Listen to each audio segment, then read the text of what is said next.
టాలీవుడ్ నిర్మాత ఆఫీసులు ఇళ్లలో 4 రోజుల పాటు ఐటీ సోదాలు కొనసాగాయి. నిర్మాత దిల్ రాజు ఇంట్లో ఐటీ సోదాలు ముగిశాయి. 4 రోజులుగా ఈ ఐటీ సోదాలు జరిగినట్లుగా తెలుస్తోంది. దిల్ రాజు సోదరుడైన విజయ్ సింహారెడ్డి ఆర్థిక లావాదేవీలను ఐటీ అధికారులు పరిశీలించారు. దిల్ రాజు ఇంట్లో కీలకమైన పత్రాలను అధికారులు స్వాధీనం చేసుకున్నారు. ఐటీ కార్యాలయానికి దిల్ రాజును కూడా వెంట తీసుకెళ్లిన పరిస్థితి. వచ్చిన లాభాలకు జీఎస్టీ చెల్లింపులు చేయలేదని అధికారులు గుర్తించారు. ఇక ఇదే అంశానికి సంబంధించి మరిన్ని అప్డేట్స్ ను మా కరెస్పాండెంట్ మోహన్ అందిస్తారు. మోహన్, చెప్పండి. టాలీవుడ్లో ప్రస్తుతం హాట్ టాపిక్గా నడుస్తుంది వచ్చి ఐటీ సోదాలు. సాధారణంగా ఐటీ సోదాలు అంటే ఐటీ రేట్స్ జరగడం అనేది కామన్గా జరుగుతుంటాయి. ఒక రోజు 2 రోజులు జరగడం అనేది అంటే సర్వసాధారణమైన విషయం. కానీ తొలిసారి 4 రోజులు ఐటీ రైట్స్ జరగడం అనేది ఇప్పుడు హాట్ టాపిక్గా మారింది. ఇప్పుడు 4వ రోజు విషయానికి వస్తే 4వ రోజు ప్రధానంగా దిల్ రాజు, మైత్రి మూవీ మేకర్స్ ఆఫీసుల పైన ఐటీ రైట్స్ కంటిన్యూ అవుతూనే ఉన్నాయి. ఉదయం నుంచి మధ్యాహ్నం వరకు దిల్ రాజు అలాగే మైత్రి మూవీస్కి సంబంధించిన నిర్మాతలైనటువంటి నవీన్ నిర్ణయని, యలమంచం రవిశంకర్ ఇళ్లలోనే ఐటీ అధికారులు సెర్చ్ చేశారు. అలాగే వాళ్ళకి సంబంధించినటువంటి డాక్యుమెంట్స్, కొన్ని కీలక డాక్యుమెంట్స్ స్వాధీనం చేసుకునేసి దానికి సంబంధించినటువంటి కొన్ని ప్రశ్నలు వేసి ఆరాలు తీసుకున్నారు. ఇక మధ్యాహ్నం విషయానికి వస్తే మధ్యాహ్నం నుంచి దిల్ రాజుని ఆయన ఇల్లు అంటే జూబ్లీ హిల్స్లో ఆయన ఇల్లు ఉంటుంది. అక్కడ నుంచి ఆయన ఆఫీసు సాగర్ సొసైటీలో ఉంటుంది. అక్కడ ఆయనకు 2 ఆఫీసులు ఉన్నాయి. ఆ ఆఫీసులకు తీసుకొచ్చారు.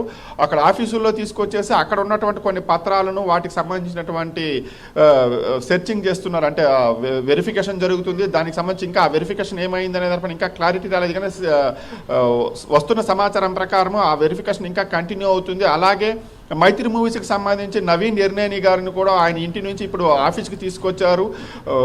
ఇక్కడ జూబ్లీ హిల్స్ అలాగే బంజారా హిల్స్లో వాళ్ళకి ఆఫీసులోనే ఆ ఆఫీసులకు తీసుకొచ్చేసి ఆఫీసులకు సంబంధించినటువంటి డాక్యుమెంట్స్ ఏవేవి అవుతున్నాయంటే ఆర్థిక లావాదేవీలు ఏమేమి జరిగింది అంటే రీసెంట్ టైంలో వాళ్ళు పుష్ప 2 రిలీజ్ అయింది. అలాగే దిల్ రాజు సంక్రాంతి సీజన్లో 3 సినిమాలు రిలీజ్ అయింది.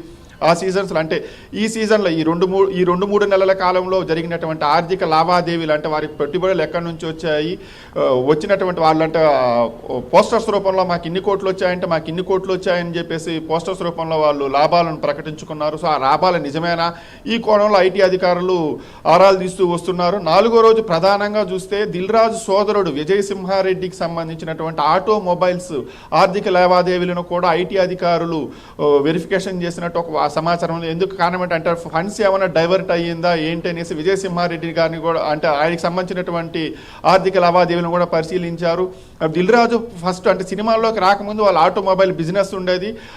తర్వాత అంటే వాళ్ళ 3 బ్రదర్స్లో 2 బ్రదర్స్ దిల్ రాజు, శిరీష్ సినీ రంగంలోకి అడుగు పెట్టారు. విజయ్ సింహారెడ్డి గారు అయితే ఆటోమొబైల్స్ బిజినెస్ని కంటిన్యూ చేస్తూనే ఉన్నారు ఇప్పటికీ.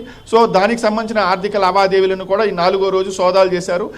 ఇప్పుడు అంటే ఆఫీసుల్లో సోదాలు అయిపోయాయి, ఇళ్లలో సోదాలు అయిపోయాయి. ఇప్పుడు ఆఫీసుల్లోకి వచ్చారనమాట ఐటీ అధికారులు. 4వ రోజు ఈ సోదాలు ముగిసే అవకాశం ఉంది అనేసి ఒక వార్తలు అయితే బలంగా వినిపిస్తున్నాయి. నిజానికి నిన్న రాత్రే ఐటీ దాడులు ముగిశాయి అని చెప్పేసి రాత్రి 12:30-1 గంట ప్రాంతంలో దిల్ రాజు అందరిపైన అంటే దిల్ రాజు, మైత్రి మూవీస్ వీళ్ళందరిపైన ఐటీ దాడులు ముగిశాయి, ఇక రేపటి నుంచి ఉండదు అనేసి ఒక వార్త వచ్చినప్పటికీ 4వ రోజు ఉదయం నుంచి కూడా మనకు వచ్చిన సమాచారం మేరకు దాడులు కంటిన్యూ అవుతూనే వస్తున్నాయి. స్టిల్ ఇంకా ఆ దాడులు అంటే ఆ రైట్స్ అనేది కంటిన్యూ అవుతున్నాయి. ఐటీ శాఖ ఇంకా వారికి సంబంధించి అంటే ఏమన్నా ఇంకా అంటే కొన్ని కీలకమైన డాక్యుమెంట్స్ వాళ్ళకి దొరికింది అనమాట. అంటే దాని ప్రకారం అంటే ఇప్పుడు రిలీజ్ అయిన సినిమాలు అంటే రీసెంట్ టైమ్స్లో దిల్ రాజు గారు చేసిన సినిమాల్లో ఆయన చూపించుకున్నటువంటి లాభాల్లో ఆయన ప్రభుత్వానికి చెల్లించాల్సినటువంటి జీఎస్టీ చెల్లింపుల్లో కాస్త తేడా ఉంది అనేసి వాళ్ళకి అనిపించింది. సో దానికి సంబంధించినటువంటి ఆరాలు తీయడం, ప్రశ్నలు వేయడం, దీనికి సంబంధించినటువంటి ఇంకా ఈ క్వశ్చనింగ్ అనేది అంటే ఈ సోదాలు అనేది కొనసాగుతూనే ఉంది. ఇంకా ఫస్ట్ రోజు చూసుకున్నామంటే ఫస్ట్ రోజు నుంచి దిల్ రాజు, మైత్రి మూవీ మేకర్స్, ఆయన సంబంధికులు అన్నట్టు వాళ్ళ అమ్మాయి కానీ వాళ్ళ బ్రదరు ఇట్లా వీళ్ళందరిపైన రైట్స్ అనేది కంటిన్యూస్గా జరుగుతున్నాయి. ఇక 2వ రోజు చూసుకున్నామంటే సుకుమార్ని కూడా క్వశ్చన్ చేస్తారు. అందుకు కారణం వచ్చేసి ఆయన కూడా ప్రొడక్షన్ హౌస్లో అంటే పుష్ప 2లో ఆయన కూడా ప్రొడక్షన్లో పార్ట్ అయ్యి ఉన్నారు. ఆయన రెమ్యూనరేషన్ తీసుకోకుండా కొంత ఆయన ప్రొడక్షన్లో పార్ట్ అయ్యినారు అనేసి ఒక అనుమానం రావడంతో దానికి సంబంధించినటువంటి ఆధారాలు దొరకడంతో ఐటీ శాఖ అధికారులు సుకుమార్ని కూడా దుబాయ్ నుంచి రప్పించి ఆయన ఇంటిని కూడా సోదా చేశారు. ఇలా కంటిన్యూస్గా జరుగుతుంది. అలాగే రిలయన్స్ శ్రీధర్ అని చెప్పి మరొక నిర్మాతను చేశారు. ఇలా కంటిన్యూస్గా చేస్తున్నారు. కొందరు దిల్ రాజు అయితే ఫస్ట్ రోజే స్పందించారు.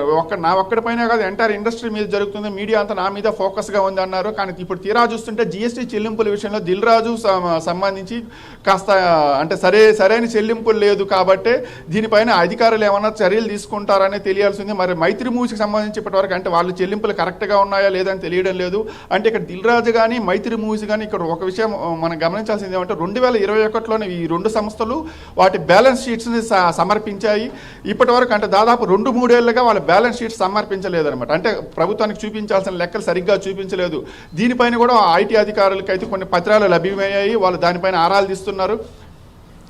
మరి దీనిపైన కూడా వాళ్ళు ఆరాలు తీస్తున్నారు. దీనికి సంబంధించి ఇంకా ఏమన్నా డీటెయిల్స్ వస్తాయా అంటే రేపు కూడా కంటిన్యూ అవుతుందా లేదనేది ఎవరు కరెక్ట్గా చెప్పలేకపోతున్నారు. ఎందుకంటే ఇంకా వీళ్ళకి కానీ డౌట్స్ తీరలేదంటే ఐటీ ఆఫీసర్స్కి ఇంకా కానీ డౌట్స్ తీరలేకపోతే ఖచ్చితంగా రేపు కూడా ఈ ఐటీ సోదాలు అనేది కంటిన్యూ అవుతుంది అనేసి ఒక న్యూస్ అయితే వైరల్ అవుతుంది.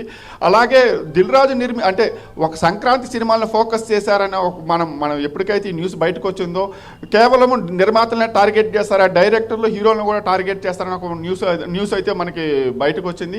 అయితే దీనిపైన హీరో వెంకటేష్ స్పందించారు. అలాగే డైరెక్టర్ అనిల్ రావు ఇప్పుడు కూడా స్పందించారు. హీరో వెంకటేష్ మాట్లాడుతూ నేను తీసుకునేదే చాలా చిన్న మొత్తం రెమ్యూనరేషన్గా తీసుకుంటాను, అది కూడా